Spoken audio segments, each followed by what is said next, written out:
Train ఎక్కితే వీళ్ళకి డబ్బులు ఇవ్వాలి, బస్సు ఎక్కితే వీళ్ళకి డబ్బులు ఇవ్వాలి, పెళ్లి చేసుకుంటే వీళ్ళకి డబ్బులు ఇవ్వాలి, ఇల్లు కట్టుకుంటే వీళ్ళకి డబ్బులు ఇవ్వాలి. హలో గైస్, అందరికీ నమస్కారం. Welcome to sentinel view. ఈ వీడియో ట్రాన్స్జెండర్స్ అందరికీ వర్తించదు. ఎందుకంటే కొందరు మంచి వాళ్ళు కూడా ఉంటారు. వాళ్ళ జెండర్ ని అవకాశంగా తీసుకొని అవతలి వాళ్ళని ఇబ్బంది పెట్టే వాళ్ళకి మాత్రం ఈ వీడియో అంకితం. జనరల్ గా బయట దేశాల్లో ట్రాన్స్జెండర్ అంటే mix of half male and half female అంతే.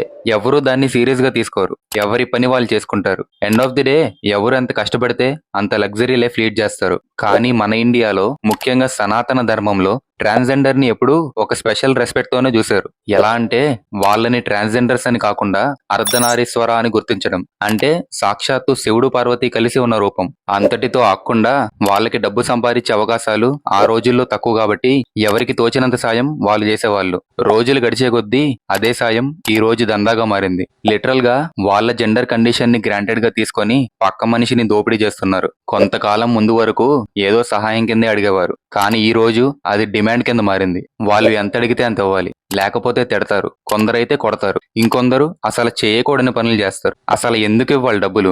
జనాలు ఏమైనా మీకు అప్పున్నారా, లేదా ఖచ్చితంగా ఇవ్వాల్సిందే అని గవర్నమెంట్ ఏమైనా రూల్ పాస్ చేసిందా? రోడ్ మీద ఒక అబ్బాయి ఒక అమ్మాయిని ఏడిపిస్తే స్ట్రిక్ట్ యాక్షన్ తీసుకునే మన గవర్నమెంట్, అదే విధంగా ఒక ట్రాన్స్జెండర్ ఒక అబ్బాయిని ఫిజికల్ గా అబ్యూస్ చేసినప్పుడు ఎందుకు స్ట్రిక్ట్ యాక్షన్ తీసుకోదు?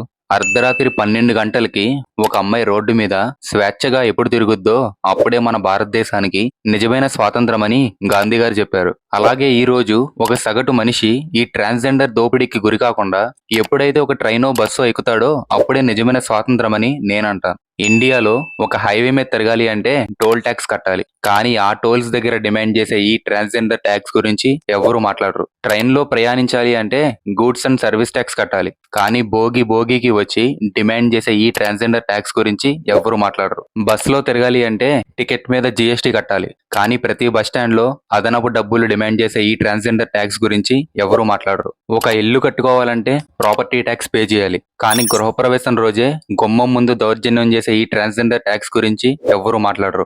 సింపుల్ గా చెప్పాలి అంటే ఈ రోజు ఇండియాలో ఒక సగటు మనిషి ట్రైన్ ఎక్కితే వీళ్ళకి డబ్బులు ఇవ్వాలి, బస్ ఎక్కితే వీళ్ళకి డబ్బులు ఇవ్వాలి, పెళ్లి చేసుకుంటే వీళ్ళకి డబ్బులు ఇవ్వాలి, ఇల్లు కట్టుకుంటే వీళ్ళకి డబ్బులు ఇవ్వాలి, ఏ ఫంక్షన్ చేసుకున్నా వీళ్ళకి డబ్బులు ఇవ్వాలి. ఆ డబ్బులు కూడా మనకి తోచినంత ఇస్తే ఊరుకోరు, వాళ్ళు అడిగినంత ఇవ్వాలి. అర్ధనారీశ్వర నుంచి అర్ధ రూపాయి కూడా వదలని వ్యక్తులుగా మారిపోయారు. నేను చెప్పాలనుకుంటుంది ఒకటే, అడగండి, ఉంటే ఇస్తారు, లేకపోతే లేదు. కానీ దౌర్జన్యం చేయకండి. ఒక ఫంక్షన్ చేసుకున్నప్పుడు మీకిచ్చే డబ్బులతో ఒక నెల ఈఎంఐలు కట్టుకోవచ్చు ఆ వ్యక్తి. గవర్నమెంట్ కూడా కఠినమైన రూల్స్ తీసుకురావాలి. ఎందుకంటే రోజు రోజుకి కొందరి దౌర్జన్యాలు ఎక్కువైపోతున్నాయి. నేను కోరుకునేది ఒకటే, నా ఈ భారతదేశంలో ఎవ్వరూ ఎవరిని ఏది డిమాండ్ చేయకూడదు. It can be transgenders, politicians, police, government officers, what not. ప్రతి మనిషి స్వేచ్ఛగా బతకాలి. That's it guys. ఇలాంటి మరెన్నో వీడియోస్ కోసం ఛానల్ ని సబ్స్క్రైబ్ చేయండి. ఇది ఈ రోజు సెంటినల్ వ్యూ. మళ్ళీ కలుద్దాం.